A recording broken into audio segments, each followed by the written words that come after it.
ओम श्री गणेशाय नमः। हरे कृष्णा। नमस्कार भक्तों, आज हम श्रीमद् देवी भागवत महापुराण के द्वितीय स्कंद पर आ पहुँचे हैं। आज की कथा है सत्यवती तथा भगवान व्यास के जन्म की कथा। ऋषियों ने कहा, हे सूत जी, जब पतिव्रता सत्यवती पिता के घर पर ही थी, तभी उनसे व्यास जी का जन्म कैसे हो गया। फिर इस स्थिति में राजा शांतनु ने सत्यवती से विवाह करके 2 पुत्र क्यों उत्पन्न किए। सूत जी कहते हैं, एक धार्मिक एवं सत्य प्रतिज्ञ उपरीचर नामक राजा थे। एक समय की बात है, राजा उपरीचर की स्त्री गिरिका ऋतुमती थी। स्नान से निवृत्त होकर उसने पुंसवन व्रत किया और पतिदेव से अपनी कामना प्रकट की, परंतु पितरों की आज्ञा से राजा को मृगया के लिए वन में जाना पड़ा। उस समय उनका चित्त उस भामिनी में अटका था। इतने में ही उनका शुक्र स्खलित हो गया। तब उन्होंने उस वीर्य को वट वृक्ष के एक पत्ते में रख दिया। पास ही एक बाज पक्षी था। राजा ने उससे कहा, महाभाग, तुम इसे ले जाकर अभी मेरे घर जाओ। सौम्य, इसे घर पर ले जाकर मेरी प्रेयसी भार्या गिरिका को तुरंत दे देना, आज उसका ऋतुकाल है। सूत जी कहते हैं, उस पक्षी ने पुटक उठाया और वह तुरंत आकाश में उड़ चला। इतने में ही एक दूसरे बाज ने उसे देख लिया। यह मांस लिए हुए है, यह समझकर तुरंत उस पहले बाज पर वह टूट पड़ा।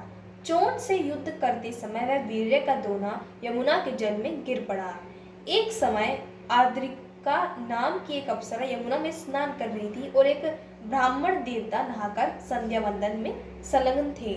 उस सुंदरी अप्सरा ने ब्राह्मण का पैर पकड़ लिया। स्वच्छंद गति वाली उस अप्सरा को देखकर उन्होंने श्राप दे दिया, तू मछली हो जा। उस समय बाज के पंजों से छूटकर वीर्य गिरा और मछली रूप में परिणित उस दिव्य अप्सरा ने तुरंत लपटकर उसे ले लिया। कुछ समय बाद वह मछली एक मत्स्यजीवी धीवर के हाथ लग गई। उस समय उसके गर्भ का 10वां महीना चल रहा था। मत्स्यजीवी उस मछली का पेट चीरने लगा। इतने में उसके पेट से 2 मनुष्याकार बच्चे निकल आए। एक शोभा संपन्न बालक था और दूसरी सुंदरी कन्या। उसने मछली के उदर से निकले हुए दोनों बच्चे राजा को सौंप दिए। उन्होंने उस सुंदर पुत्र को अपने पास रख लिया। वही बालक आगे चलकर राजा मत्स्य नाम से विख्यात हुआ। उस समय राजा उपीचर ने वह कन्या धीवर को दे दी। वही कन्या काली एवं मत्स्योदरी नाम से प्रसिद्ध हुई। उस कन्या के शरीर से मछली की गंध आती थी, अतः उसका एक नाम मत्स्यगंधा भी पड़ गया। तदंतर वह कन्या धीवर के घर पाली पोसी गई। सूत जी कहते हैं, एक समय की बात है, महान तेजस्वी मुनिवर पराशर जी घूमते हुए यमुना के पावन तट पर आए। धर्मात्मा पराशर जी ने उससे कहा, तुम नाव में मुझे यमुना के उस पार पहुंचा दो। केवट यमुना के तट पर ही खा रहा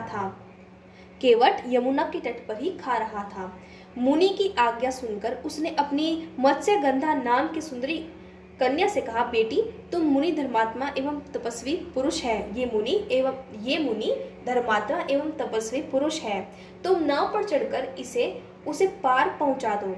मत्स्यगंधा मुनि को नाव पर बैठाकर उस पार ले जाने लगी। देववश उस मनोहर नेत्र वाली कन्या को देखकर मुनि के मन में प्रबल वासना जग उठी। उन्होंने दाहिने हाथ से उसकी दाहिना हाथ पकड़ लिया। तब वह सुंदरी कन्या मुनि से कहने लगी, विप्रवर, आप कुलशील एवं स्वाध्याय आदि सभी सद्गुणों से संपन्न एक उत्तम ब्राह्मण हैं। मुझ मत्स्यगंधा को देखकर आप में यह कुसत्य भाव कैसे उत्पन्न हो गया। पराशर जी ने अपने तपोबल से उसे कस्तूरी की गंध वाली बना दिया और वह सुगंध 4 कोस तक फैल गई। तब सत्यवती ने कहा, हे मुनिवर, मनुष्य को रात के समय ही इसे करना चाहिए, दिन में करना निषिद्ध है, ऐसा शास्त्राज्ञा है। इस प्रकार सत्यवती के युक्तिपूर्ण वचन सुनकर पराशर जी ने उसी क्षण अपने पुण्य के प्रभाव से कोहरा उत्पन्न कर दिया। कोहरा उत्पन्न हो जाने पर तट पर अंधेरा छा गया। तब सत्यवती ने कोमल वाणी में मुनि से यह वचन कहा, विप्रवर, मैं कुमारी कन्या हूँ। मैं यदि गर्भवती हो गई तो पिता से क्या कहूंगी? पराशर जी ने कहा, प्रिय, मेरा प्रिय कार्य करने पर भी तुम कन्या ही रहोगी। भामिनी, तुम्हें और भी जो अभिष्ट हो वह वर मांग लो। सत्यवती बोली, हे मुनिवर, आप ऐसी कृपा कीजिए जिससे जगत में मेरे माता पिता इस रहस्य को ना जान सके, मेरा कन्याव्रत भंग ना हो पाए। द्विजवर, मेरे आपके समान ही अत्यंत अद्भुत शक्तिशाली पुत्र उत्पन्न हो।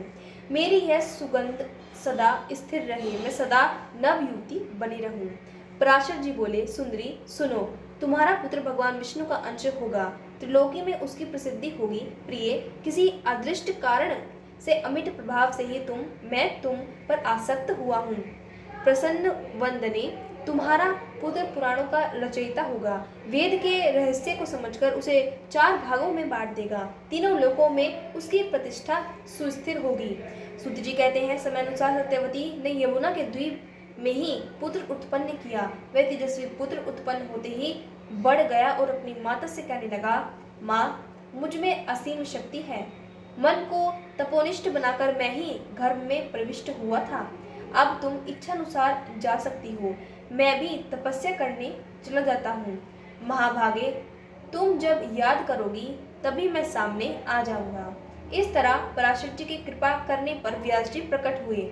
सूत जी कहते हैं, मुनिवरों, सत्यवती एवं व्यास जी के पवित्र जन्म में ये ही सब कारण है। महाभाग मुनियों, इनकी उत्पत्ति के आश्चर्यजनक इस प्रसंग को मैंने तुम्हें कह सुनाया।